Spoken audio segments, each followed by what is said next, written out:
Fox Chase has always been on the cutting edge of cancer care. The job of Fox Chase is to be out front. We need to have the best technology, the top results, and that's why patients come to us. But what's changed in the last 20 years is the technology. What hasn't changed is our ability to stay ahead of it, to create it, and to help contribute to it. We rely on philanthropic funds to help push the science forward, which then leads to directly affecting patient care. This philanthropic money will ensure that we stay at the front of the game for many years to come. In 2011, I was first diagnosed with bladder cancer. I started to visit several institutions and said, yeah, it looks like it's time for your bladder to come out. But my wife had said, well, we still have to check out this one Dr. Uzo. Not 2 minutes after meeting Dr. Uzo, he had said, it is premature to even think about removing your bladder. There was no question at that moment. We found the right doctor and we found the right hospital. When Mr. DiPiazza came to me, he came looking for perhaps a different perspective. We've been able to preserve his bladder, preserve his quality of life, and still maintain an excellent prognosis. And one of the ways we've done that is with this new technology called Cysview. The Cysview is an imaging solution. The blue light lights up the cancer cells in the bladder. When we saw the presentation of the Cysview, immediately I thought maybe one day that would benefit me. He knew that this was a technology that can be leveraged to improve the care of bladder cancer patients, regardless of who they were. The fact that it has benefited Mike has been just an added bonus. I was glad not only that I supported, but just grateful that so many people supported it and that it's now helping me.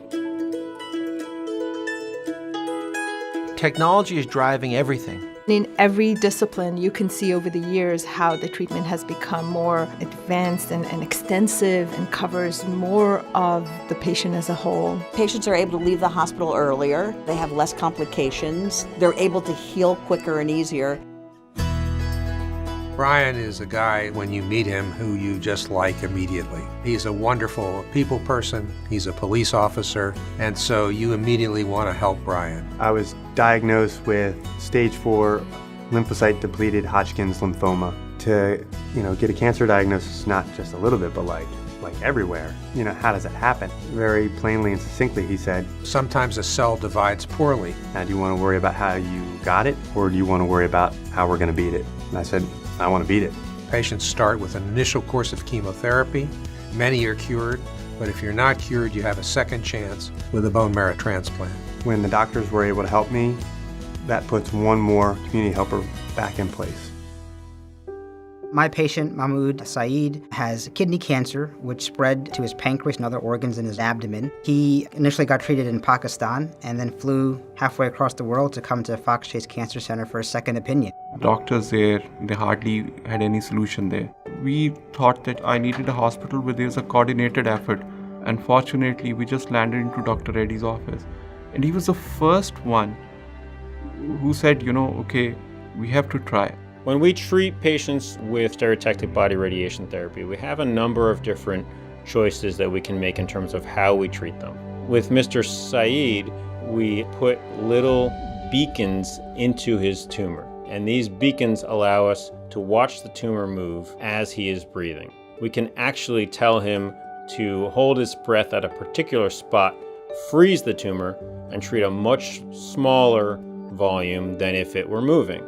5 years ago, we were not doing this. We want to offer patients the next platform in terms of helping make things easier to diagnose and safer to diagnose. I was diagnosed with lung cancer. When I walked into Fox Chase, I was scared. When I got down there and Dr. Kumar took the time to draw 2 little lungs and told me exactly what he was doing and why he was doing it, I looked at my husband and I said, let's do it. I have never felt so confident in anybody in my life.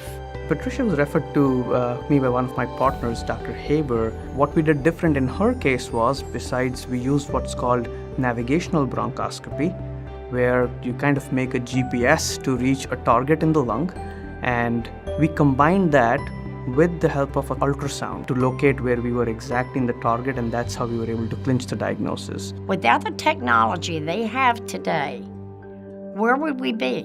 One of the greatest advancements that we see is that there is much more multidisciplinary care. And I think Shelby's case really highlights that. In 2014, our daughter was going to be turning 2, and we had planned on trying to get pregnant again later on that year, and obviously that got put on holds, with being diagnosed with breast cancer.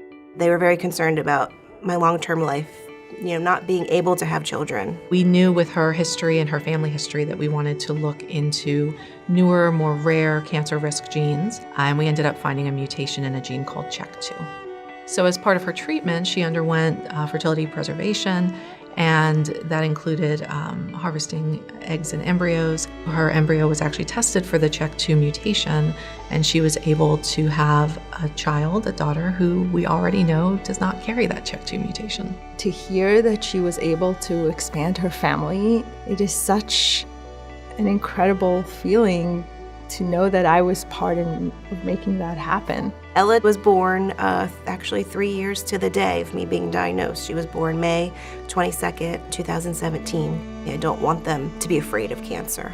I beat it if they were to ever have to go down that road.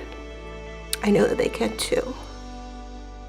Philanthropic support really makes the difference between providing cancer care and providing outstanding cancer care. Philanthropic dollars are an act of faith.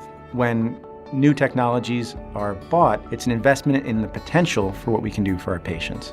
We're really blessed with a very generous community around us who help us to raise money for technology that helps us treat patients with absolutely state-of-the-art care, and also for research that enables us to define tomorrow's standard of care. The fact that they're so willing to share the fruits of their labors to help us to improve the care for future patients is exceptional and inspiring.